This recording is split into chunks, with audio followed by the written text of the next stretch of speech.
अस्सलाम वालेकुम viewers, welcome to my kitchen. मैं हूं नाज और आप देख रहे हैं मेरा चैनल नाज किचन सीक्रेट्स। व्यूअर्स, कैसे हैं आप? अल्लाह आपको अपने हिफ्ज़ व अमान में रखे। इमली की चटनी की रेसिपी मैं आपके साथ शेयर कर चुकी हूं। आज मैं आपके लिए इमली और खुबानी की चटनी की रेसिपी लेकर आई हूं। ये बहुत ही मज़ेदार बनती है, इसे ट्राई ज़रूर कीजिएगा। इंशाल्लाह आपको बहुत पसंद आएगी।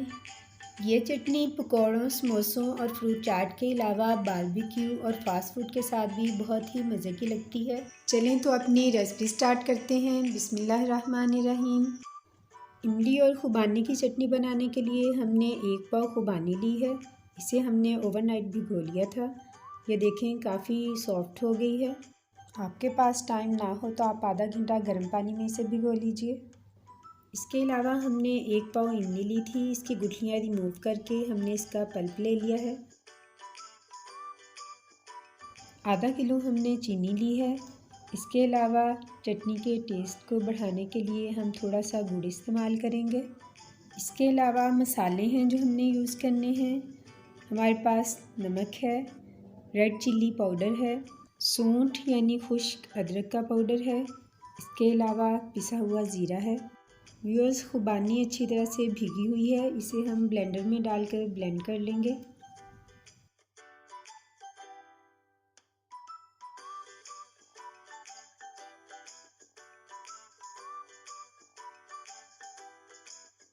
खुबानी बहुत अच्छी तरह से ब्लेंड हो गई है, ये देखें।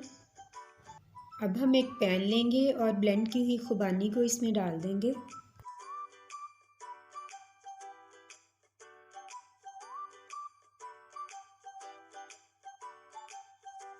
अब हम इसमें इमली का पल्प ऐड कर देंगे और फ्लेम ऑन कर लेंगे। अब हम इन्हें अच्छी तरह से मिक्स कर लेंगे।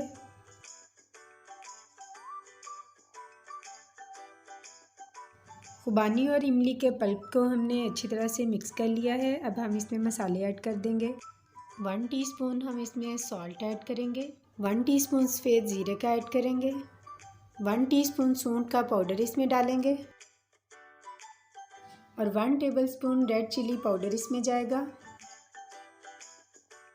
अब हम इसमें 1 कप पानी ऐड करेंगे और इन मसालों को अच्छी तरह से मिक्स कर देंगे। व्यूअर्स, हमारी चटनी बहुत ही मज़े की तैयार होने वाली है। ये मेरी बहुत ही फेवरेट चटनी है। मसालों को हमने मिक्स कर लिया है। अब हम 10 मिनट के लिए चटनी को मीडियम लो आंच पर पकने देंगे और पैन को कवर कर देंगे।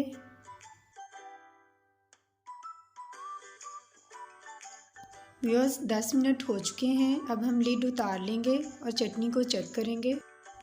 व्यूअर्स, 10 मिनट तक हमने इसे अटेंड नहीं किया था, लेकिन अब हम इसे मुसलसल स्पैचुला के साथ हिलाएंगे ताकि ये नीचे ना लगे। हमने इसमें जो पानी ऐड किया था वो तकरीबन खुश्क हो चुका है और हमारी चटनी भी तकरीबन रेडी होने वाली है। अब हम इसमें चीनी और गुड़ ऐड कर देंगे और जब तक ये दोनों चीज़ें डिज़ोल्व नहीं होती इसे मुसलसल स्पैचुला के साथ हिलाते रहेंगे। व्यूअर्स, इमली की चटनी में हमने ज़्यादा गुड़ का इस्तेमाल किया था, थोड़ी सी चीनी ऐड की थी। इसमें हमने ज़्यादा चीनी डाली है और थोड़ा सा गुड़ ऐड किया है। व्यूअर्स, ये आपके टेस्ट पे डिपेंड करता है। आप चाहें तो इसमें सिर्फ गुड़ का इस्तेमाल कर लें या चाहें तो सिर्फ इसमें चीनी का इस्तेमाल कर सकते हैं। व्यूअर्स, हमारी चटनी तैयार हो चुकी है। ये देखें, इस तरह की कंसिस्टेंसी हमें चाहिए थी। मैं इसे मज़ीद गाढ़ा नहीं करूँगी क्योंकि ये ठंडी होकर और भी गाढ़ी हो जाएगी। अगर आप ज़्यादा गाढ़ी चटनी पसंद करते हैं तो इसे मज़ीद पका सकते हैं, लेकिन मैं इसे मज़ीद नहीं पकाऊंगी और अब मैं फ्लेम बंद कर दूंगी और इसे ठंडा होने दूंगी। व्यूअर्स, जैसे ही ये ठंडी होगी हम इसे किसी बर्तन में निकाल लेंगे। मेरे साथ रहिएगा और इसकी फ़ाइनल लुक मिस मत कीजिएगा। व्यूअर्स, ये देखें, आप इस तरह के किसी भी शीशे के जार में इसे रख सकते हैं। इसे हम बआसानी 1 माह तक फ्रीज़र में सेव कर सकते हैं। अगर घर में इस तरह का कोई जार मौजूद नहीं तो कोई टेंशन की बात नहीं। जैम या मार्मलेट के खाली जार घर में अक्सर मौजूद होते हैं। आप इनमें चटनी को इजीली सेव कर सकते हैं। व्यूअर्स, हमारी चटनी की फ़ाइनल लुक देखिए, माशाल्लाह से कितनी ज़बरदस्त आई है। इसका कलर कितना खूबसूरत आया है। ये खाने में भी बहुत ही टेस्टी होगी।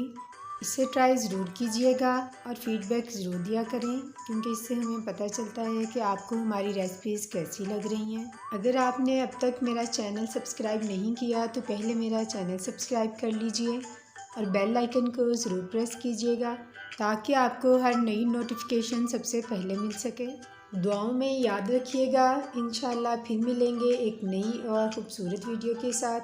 तब तक के लिए इजाज़त चाहूँगी। अल्लाह हाफिज़।